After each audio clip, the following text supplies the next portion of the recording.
Salut Jackie, comment tu vas? Salut, ça va, tu vas bien? Ouais, ça va, super. Alors écoute, là c'est vraiment une petite interview, une dizaine de questions pour un peu revenir sur ton dernier combat, l'avenir, voir ce qui peut se passer et surtout ce retour à la victoire. Dans un premier temps, on va un peu plus centrer dans ton histoire. Est-ce que tu peux nous raconter où est-ce que tu as grandi, ton enfance? Est-ce que tu as des frères et sœurs? Comment ça se passe? Comment tu es devenu Jackie Jeanne? Tout d'abord, je me présente Jackie Jeanne pour ceux qui ne me connaissent pas. J'ai grandi à Stein, dans le 93. Donc j'ai commencé par faire du sport. J'ai commencé le sport petit. J'ai fait beaucoup d'athlétisme. Je sais pas, j'arrive pas trop à bien le dire, mais bon, on se comprend. Puis j'ai fait un peu de foot, du rugby, et après je me suis mis à la boxe. Et du coup que j'ai accroché. Et c'est comme ça que j'ai commencé le sport, hein. Et qu'est-ce qui t'a poussé on va dire, de passer de tous ces sports, notamment collectifs, à faire un sport individuel qui est très compliqué, notamment les sports de combat, la boxe? Qu'est-ce qui t'a poussé? Qu'est-ce qui t'a attiré dans la boxe? Ce qui m'a attiré dans la boxe, c'est de base, j'ai commencé avec des amis, hein. Des amis, j'ai commencé comme ça parce que après le rugby, j'ai arrêté pendant 1 an le sport et je me suis mis à la boxe avec des amis justement. Et T'avais quel âge à peu près? Si tu t'en souviens. Waouh, j'avais 16 ans, je crois. 16 ans. 16 ans, ouais, 16 ans. À peu près, hein, je me rappelle plus trop. Et du coup, je suis parti avec des potes dans la salle de Stein. Et j'ai aimé, hein, et j'ai continué. D'accord. Du coup, là, je vais rentrer un peu plus ici vraiment dans les origines, hein. Du coup, est-ce que tu pourrais nous parler un peu de tes origines? Est-ce que tu es né en France ou est-ce que tu es né dans un autre pays et après tu es venu en France? Est-ce que ça t'arrive de retourner au pays? Est-ce que tu parles un peu plus de ça? Je suis guadeloupéen. Je suis né en France. Donc, du coup, tu es né en France, ouais. Je suis né en France.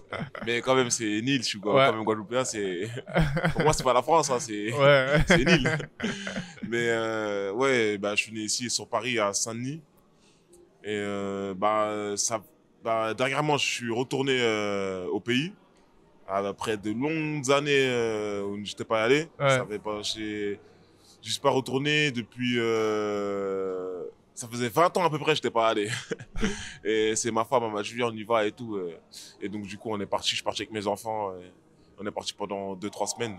Magnifique, magnifique. T'as pu voir un peu là-bas si le sport il se développait ou pas, ou il y a vraiment encore tout à faire là-bas en Guadeloupe? Franchement, il y a des trucs à faire là-bas, mais j'ai pas forcément vu l'aspect sportif. En fait, j'ai pas allé pour le sport, donc j'ai pas vraiment vu. Mais je sais qu'il y a quelqu'un que je connais qui fait de la boxe thaï là-bas, et il y a quelques clubs de boxe thaï, mais je connais pas trop les noms parce que je suis pas allé. Mais la prochaine fois que j'irai, peut-être que je vais vraiment m'intéresser et j'irai m'entraîner là-bas. Ça serait pas mal, je pense.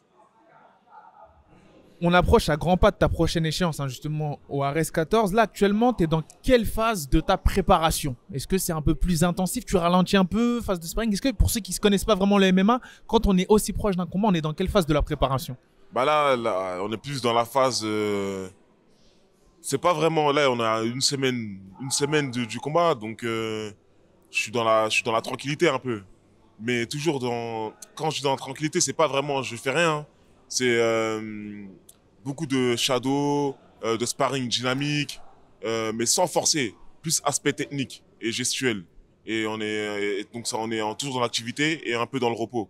Parce qu'on a déjà forcé, franchement, je me suis entraîné depuis... mon camp d'entraînement, il a commencé depuis janvier. Ah ouais, Donc, c'est costaud. je m'entraîne vraiment, vraiment, vraiment tout le temps. Et dès que j'ai su que j'avais une échéance, j'ai accentué l'entraînement. J'ai accéléré un peu plus. Ouais, d'accord. Toi, t'es plutôt le genre de gars qui vraiment s'entraîne tout le temps, même quand il est pas en camp. Ouais, tout Et le après, temps. il va accentuer. Ok, Voilà, super. ouais. Comme ça, mon corps il reste en activité parce que s'arrêter pendant 2-3 semaines, après reprendre à fond, c'est dur. C'est-à-dire que moi, je reste toujours en activité. En fait, je m'entraîne toujours 2 fois par jour, mais léger. Mais quand je commence à avoir une échéance, je commence à me lancer bien. Et du coup, mon corps, il est toujours prêt comment dire, à être dans le fort. Là, je suis arrivé en cours d'entraînement. Tu étais au début dans un spécifique lutte. Après MMA, on a vu que tu te mettais beaucoup en difficulté, hein. Il y avait vraiment une volonté de ta part. Peut-être, est-ce que c'est en rapport avec tes derniers combats, ta dernière prestation peut-être? On a vu que tu te mettais beaucoup en difficulté avec des gros lutteurs, des personnes qui te mettaient dans les eaux, on va dire profondes. Est-ce que tu peux nous parler un peu de cet aspect-là de ton entraînement? Est-ce que c'est une volonté? Comment ça se passe? C'est volontaire de ma part, en fait. Ouais. Parce que j'ai envie de voir ce que je vaux vraiment au sol. C'est pour ça que je me suis mis, bah, t'as bien vu, hein, je me suis mis avec un gros lutteur. Ouais. Franchement, il est vraiment très fort dans son domaine. C'est Vlad. Il a combattu à l'Ares, je sais plus quel Ares, mais il a fait un finish en, je sais pas, en quelques secondes. Et oui, c'est volontaire pour voir si j'arrive à me relever.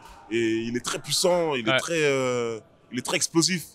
Et dans ma catégorie, les gars, ils sont puissants, mais ils sont pas vraiment explosifs comme lui, il est. Donc c'était pour voir si, voilà, si j'arrive à m'en sortir ou pas. Il est au-dessus de moi, vraiment au-dessus. Mais c'est pour voir. Pour jouer, j'ai pas peur en fait. Donc j'ai pas peur de la lutte en vrai. C'est-à-dire que si je vais à l'OCL, bah, je vais à l'OCL et je vais me relever. Et là, tu as parlé d'explosivité. C'est vraiment un facteur clé. Et en parlant d'explosivité, on va essayer de revenir un peu sur ton dernier combat. Moi, je faisais partie des gens qui, justement, m'attendaient à un Jackie Jeanne qu'on a pu voir avec les mains lourdes. Quelqu'un qu'on a vu dans tes 2 premiers combats, que lorsque tu envoies les mains, ça tombe. C'est-à-dire que tout de suite, les gens, ils n'insistent pas. Et moi, je m'attendais à ça. Est-ce qu'il n'y a pas eu peut-être un manque d'agressivité, d'entrée de jeu qui t'a peut-être coûté cette victoire? Clairement, il y a eu un manque d'agressivité de ma part. Après, mon adversaire, il a été très intelligent. Il a su prendre l'opportunité de combattre en short notice. Donc lui, sa stratégie, c'était de m'amener au sol. Clairement, parce que au sol, il était largement plus fort que moi. Ouais. Tandis que moi, j'étais largement plus fort que lui debout. Donc sa stratégie, elle a fonctionné, mais pas la mienne. Mais bon, c'est le jeu, c'est pas grave, c'est comme ça. Tout le monde a vu que j'ai manqué d'agressivité. C'est pour ça qu'il a pris confiance en lui. Et comme tout combattant, demain, tu as un combattant en face de toi et il n'est pas agressif, ben, tu fais ton jeu tranquillement. T'affronteras cette fois-ci l'invaincu Alejandro Arcas ou Ares 14. On peut voir que depuis que tu as posé les pieds dans l'organisation Ares, les matchmakers, ils t'ont pas fait de cadeau. Hein. Premier combat, une légende du pied-point. Ensuite, 2 gros prospects t'enchaînent français par la suite avec un très gros jeu au sol. Est-ce que tu vois le fait d'avoir eu un chemin difficile d'entrée comme un avantage d'expérience potentielle sur ton adversaire ou pas du tout? Franchement, est-ce que déjà, je vais reformuler peut-être pour sa tête, est-ce que tu penses que ça a été bénéfique pour toi d'avoir eu 3 adversaires tueurs à gages dès le début dans l'organisation d'Ares? Ouais, c'était bénéfique pour moi parce que moi, j'ai pas peur du défi. Donc, tueur à gage, ben, moi aussi, je suis un tueur à gage. Donc, ils avaient un tueur à gage en face d'eux aussi. Mais après, c'est le jeu, il faut prendre des risques des fois. Donc c'est vrai que j'ai pris des risques. Après, au fin de compte, ça a payé. Le dernier risque que j'ai pris, bon, ça n'a pas forcément payé, mais j'ai appris de mes erreurs. Ouais. Donc j'ai perdu, mais j'ai appris beaucoup de choses. Là, j'ai appris à me relever. Quand je dis j'ai appris à me relever de la défaite, bien sûr. C'est-à-dire que voilà, c'est pas une fin en soi. Donc en vrai, pour moi, Arrête, ce qu'ils ont fait, c'est bien. Ouais. Ils me font pas de cadeaux. Pourquoi ils me feront de cadeaux en vrai? Je suis pas leur chouchou. Peut-être que je suis leur chouchou, mais ils sont pas à me faire de cadeaux. Faut vraiment me pousser à l'extrême pour voir ce que je veux vraiment. C'est pas en faisant des combats faciles que je vais arriver à un moment donné, on va me mettre un mec, je vais me manger un coup, je vais tomber KO. Genre, en fait, il est trop fort. Non, ils ont bien fait. Moi, j'aime bien. Moi, j'aime bien les trucs comme ça. Bah, du coup, là, on est actuellement au MMA Factory, au Venom, à Rungis. Est-ce que tu peux nous parler un peu de la relation que tu as avec les coachs d'ici, notamment Fernand Lopez, Benjamin Charfati? On a vu que là, c'était Benjamin qui avait pris la séance. Est-ce que tu peux nous parler de la place qu'ils ont dans ta préparation et de leur importance en général? C'est une question ouverte. On apprend bien avec eux, on donne des bonnes stratégies, ils sont ouverts d'esprit, on peut parler avec eux. Voilà, donc ce qui est pas mal. Il y a des coachs avec qui on peut pas parler, ils sont fermés. Et du coup, c'est pour ça que je leur remercie déjà de leur accueil au Factory. Et franchement, c'est bien. Hein. Moi, j'aime bien, moi. Et j'ai remarqué que, bon, tu vois, ce sont des coachs qui font énormément de choses, qui font aussi parfois beaucoup parler dans les médias. Tout le bruit qui peut y avoir potentiellement autour d'eux, notamment Fernand Lopez et autres, ça, c'est quelque chose qui, pour toi, ça n'intervient. J'ai l'impression que quand ils font leur séance, ça n'influe pas, leur énergie n'influe pas du tout sur la séance. C'est-à-dire qu'ils arrivent à faire le block-out. Ça, vous arrivez à sentir le fait que, malgré le fait qu'il y ait énormément de débats, de critiques potentiellement après la dernière défaite face à Jones au très haut niveau, ouais. Est-ce que tu arrives à sentir le fait qu'ils arrivent à bloquer toutes ces énergies et à mettre le maximum pour votre développement? Bah franchement, c'est comme, je vais prendre un exemple. Si tu as des problèmes chez toi et tu vas au travail, bah tes problèmes ils restent chez toi et tu fais ton travail. Bah ce qu'ils font, ils montent pas même s'ils ont des problèmes, c'est pas notre problème en vrai pour eux. Eux ils sont pas là pour pour mettre leurs problèmes sur nous, sinon ça va nous déconcentrer. Donc ils font très bien leur travail. Ils savent gérer leurs émotions bien comme il faut. Donc ça, franchement, c'est vraiment très fort parce que je vois sur les réseaux, les médias et tout. Après, c'est le jeu, c'est comme ça. Et c'est leur travail de toute façon. Donc ils sont professionnels dans ça. Donc moi, j'ai rien à dire dans tout ça. Hein. Il y a une autre personne qui a une place importante dans ta carrière, hein, c'est ton sensei, justement, Bigo, Gunner Claude. Peux-tu nous parler un peu de ta relation avec ces derniers et de la place qu'il occupe dans ta carrière? Bah, il occupe beaucoup de place. Bah, c'est comme un père, comme un frère. Franchement, bah, avant d'être avec lui, j'étais de longues années dans mon club de Stein à l'ancienne. C'était vraiment avant. Mais il m'a apporté beaucoup de choses. Je peux l'appeler quand je veux. Je lui dis, c'est mon père en fait. C'est mon deuxième père. Je lui dis tout. Voilà. Je sais pas comment expliquer. C'est trop. C'est beaucoup plus que le sport. Voilà, c'est beaucoup plus que le sport. Voilà. Question que j'aime souvent poser aux combattants qui ont un tempérament calme et posé justement comme toi. Est-ce que ça t'est déjà arrivé de te faire embrouiller dans la rue par des gens qui savaient pas forcément que tu étais un combattant professionnel aujourd'hui? Franchement, j'embrouille jamais dans la rue. Ok. Même si je m'embrouille quelqu'un, je vais négocier. Ouais. Je vais négocier. Je vais dire non, tranquille, ça va, c'est pas grave, désolé. Ça sert à rien, tu vois, je vais m'embrouiller pourquoi en vrai? C'est souvent ce que les tueurs à gages disent justement. Ouais. C'est les plus dangereux, ils vont souvent négocier dans la rue. Du coup, qu'est-ce qui t'inspire au quotidien? Parce qu'on voit que les entraînements sont très compliqués, on voit que vous faites énormément de sacrifices. Notamment toi, t'es pas un heavyweight, hein, t'es en lourd léger. Du coup, il y a quand même des sacrifices à faire sur la jet. Non, moi j'ai pas beaucoup de jet à faire. Hein. Ça va? Non, ça mais va, je suis déjà au poids déjà. Bah ouais, c'est vrai que toi tu cutes pas beaucoup. Ouais, pour les prochains combats, je veux descendre à 84. Ah, voilà. Bah, du coup, là, justement, ça amène la question. Qu'est-ce qui te motive à faire tous ces sacrifices, et notamment les sacrifices futurs sur la jet, et notamment à monter dans la cage du RS pour performer? Qu'est-ce qui te motive au quotidien pour faire, on va dire, vivre ce quotidien-là qui est dangereux, faire tous ces sacrifices, qui est difficile surtout? C'est quoi, si tu devais citer une ou deux motivations aujourd'hui qui t'inspirent à faire ça facilement, ce seraient lesquelles? Bah déjà, ma famille, ma femme, mes enfants, et je sais pas, l'envie de réussir. L'envie d'essayer et de réussir, en fait. T'as vu, même, en fait, clairement, d'essayer. Parce que comme ça, j'ai pas de regrets. C'est ça qui me motive. J'essaye, je réussis pas, c'est pas grave. Au moins, j'ai essayé, j'aurai pas de regrets. C'est ça qui me motiverait. J'aime bien. En cas de victoire au RS14, on voit que là, tu as quand même eu, peut-être, on va dire, ce que disent les Américains, un setback. C'est-à-dire que tu as juste une petite défaite. Mais tu as quand même fait énormément parler et on voit que tu es un élément majeur de cette organisation au RS. Une victoire te permettra de te relancer parmi les prétendants sérieux au titre de la catégorie. As-tu déjà un objectif sur le moyen terme après ton prochain combat ou pas encore? Tu es juste concentré sur le prochain combat? Moi, franchement, je suis focus sur mon prochain combat. Je suis focus sur mon prochain combat parce que j'ai vu que déjà mon adversaire il est invaincu. Je pense qu'il serait plus lourd que moi déjà. Il va envoyer des grosses frappes lourdes. Faut faire vraiment attention.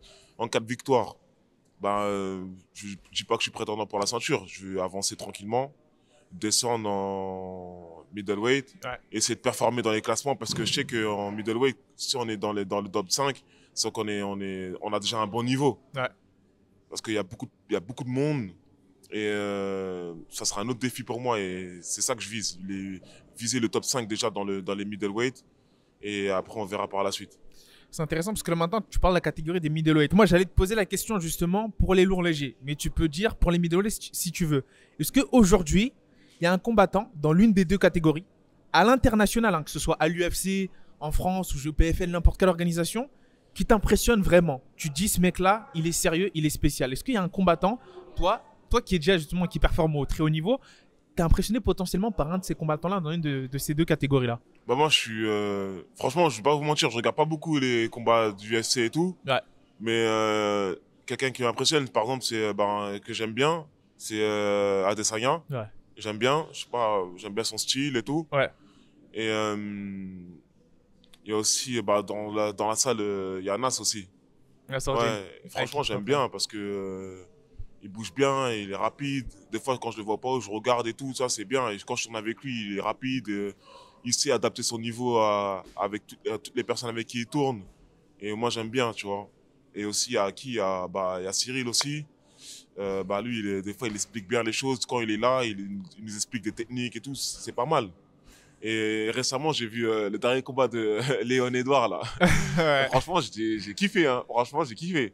Je regarde pas beaucoup les MMA, je connaissais pas trop, tu vois, Léon Edouard, mais ce combat-là, j'ai kiffé, j'ai bien vu. Incroyable. J'ai vu qu'en fait, un striker, il pouvait combattre un lutteur et sans prendre de risques. Et ça, j'ai bien aimé comment il combattait. C'est à peu près comme Adesanya, tu vois. Donc, Exactement. ça, j'ai aimé, ça m'a inspiré, ça m'a beaucoup inspiré. Bah, écoute, magnifique. Dernière question de l'interview. Enfin, avant-dernière question, justement. Pour les jeunes qui regarderaient cette interview, quels conseils, notamment les jeunes de banlieue, haut, de quartier, peut-être potentiellement les jeunes de Stein qui Ouais. rêveraient d'atteindre ton niveau, hein, quels conseils leur donnerais-tu s'ils veulent se lancer et s'entraîner en MMA et atteindre un niveau professionnel? Est-ce que tu aurais 1 ou 2 conseils à leur donner qui ont marché pour toi, justement? Le sérieux. Le premier conseil, le sérieux, et faut être vraiment déterminé. En fait, déterminé et sérieux et être à l'écoute. C'est parce que c'est pas qu'un sport de combat. Faut vraiment être à l'écoute, écouter les conseils des coachs. Si t'es sérieux et t'es à l'écoute, franchement, tu peux réussir. Sérieux, à l'écoute et déterminé, tu peux réussir en vrai. Ouais. Magnifique. Enfin, dernière question. Tu l'as mentionné, hein, Adesanya, là, qui combattra à l'UFC 287, qui approche à grands pas. Tu vois qui l'emporter dans cette revanche entre Adesanya et Pereira. Si tu devais donner, allez, celui que tu veux voir gagner, et celui que tu vois gagner. C'est-à-dire quand tu détaches tes émotions. Parce que là, c'est très compliqué, ça. Franchement, pour le premier combat, je l'ai regardé. Hein. J'étais chez moi avec mon téléphone et tout. J'ai regardé, j'étais grave pour Adesanya et il a perdu. J'étais dégoûté. Et moi, je suis pour Adesanya, tu vois. Ouais. Donc après, s'il perd, c'est pas grave. Mais je sens qu'il va gagner. Ouais, parce qu'il était au-dessus quand même avant de se faire mettre KO. Hein. Ouais, il était au-dessus, mais après, il est voilà. très lourd. Hein. Ouais, très Pereira, il lourd. est très fort. Hein, très fort. Hein. Mais moi, je suis pour Adesanya. Hein. Même si Pereira, il est très fort, mais je suis pour Adesanya. Ok, excellent. Bah écoute, merci beaucoup pour ton temps. Où est-ce qu'on peut te suivre sur les réseaux sociaux avant de on peut me suivre. Mon Instagram, c'est j.jboxing. Et Snap aussi, j.jboxing. Ok, bah super. Ouais. Bah merci beaucoup. Et je tenais à remercier The Goat. Merci. Et mes coachs Fernand, Sensei. Il y a Meji aussi. Meji que j'ai rencontré ça fait longtemps un peu. Il m'entraîne au sol. Meji, Benjamin et toute l'équipe de Ares et Factory. Merci beaucoup à toi. Magnifique. Way to go.